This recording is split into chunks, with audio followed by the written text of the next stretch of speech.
My next guest, Michael Letts, is a law enforcement veteran, more than 30 years of experience, the founder, president, and CEO of Invest USA, a national nonprofit dedicated to equipping law enforcement officers with life-saving bulletproof vests. They've been here before because I like to try to help out law enforcement whenever I can. Sir, nice to have you here. Well, thank you, Steve. It's always a privilege to be with you. We appreciate the opportunity.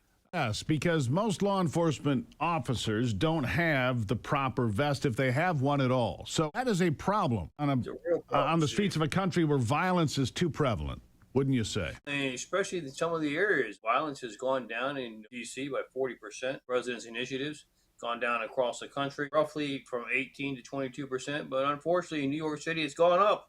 All that's because of its policies. But when you especially have violence going up and you put these officers in a harm's way, the least we can do is to make sure they have a fighting chance. This is America, folks. We can do better. We can do better. So I've seen these videos. I want to talk about a new product that's out there. A new tool for law enforcement that I think is spectacular. In fact, I want to try it on Anthony at some point. If I can get a pair of these, I just want to just do videos and just see how it works.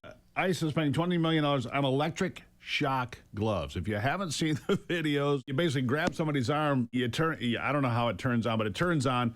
These people just buckle. It's much better than a taser, isn't it? Oh, no question. I've experienced them. I know the owner. He's a friend and is putting this compilation together. To answer your question, Steve, you have to touch skin. If you touch skin, bap, you're down. But what if they have clothing on then? It doesn't work? Usually your hands are open or your neck is open. You can find pretty quickly. If you have clothing, it will work. It just doesn't work nearly as effectively.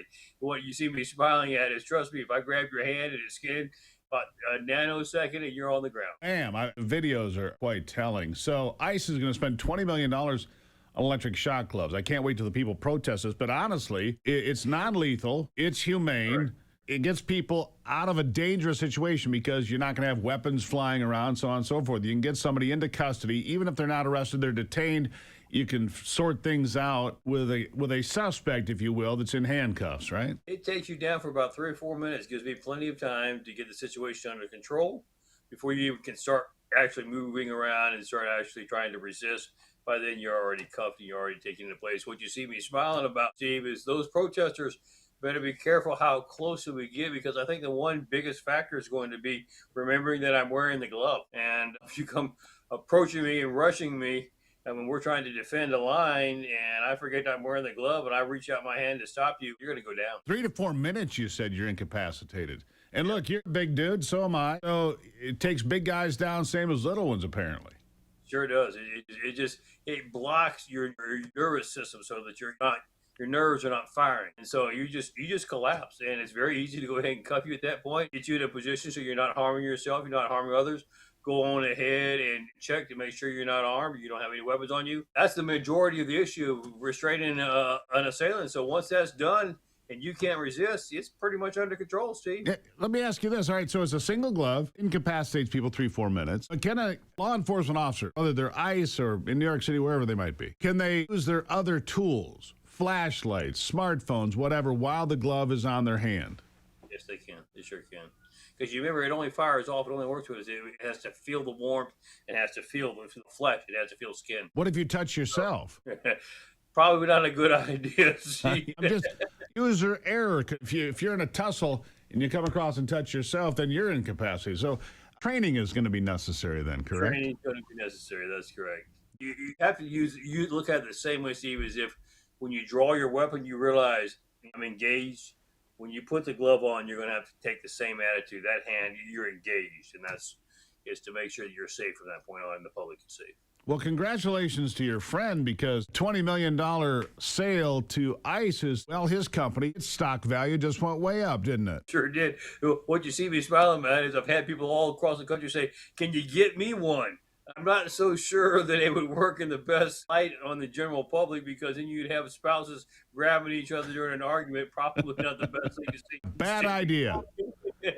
Bad idea. In any state, in any jurisdiction, I'm going to tell you that is felonious assault if you use the glove on somebody. That's going to be a criminal act on you. No question. All right, real quickly, for people that don't know, Invest is out there trying to get vests for law enforcement officers because many of the vests out there are not what they need to be. They're not up to the standard they need. and you work every day trying to put vests on officers. Tell the folks about it. How can they help out? They go to our website. That's investusa.org. Investusa.org. It's a charity. They can make a contribution. Biggest thing they can do, quite frankly, Steve, not only just make contributions to give them a vest, but if you see an officer today, can you just tell them thank you for your service? We have the lowest morale, the highest suicide rate, and the lowest number of recruits we've ever had in history. We need to turn that number around if we're going to make America safe. I agree with that. You're right about the deployment of the National Guard in D.C. It has worked tremendously well there, but we need to get things under control in other places. I don't think the ESA idea of getting rid of police in prisons is very popular in most places. I don't think they're popular, period. I think they like to use DSA, but communism would be the same thing in my terms. All right, one more time. Give them the website. INVESTUSA, investusa.org. God bless and God bless America, Steve. Thank you, sir, as always. We'll take a break and be right back on Daybreak after this. Michael X, Invest USA.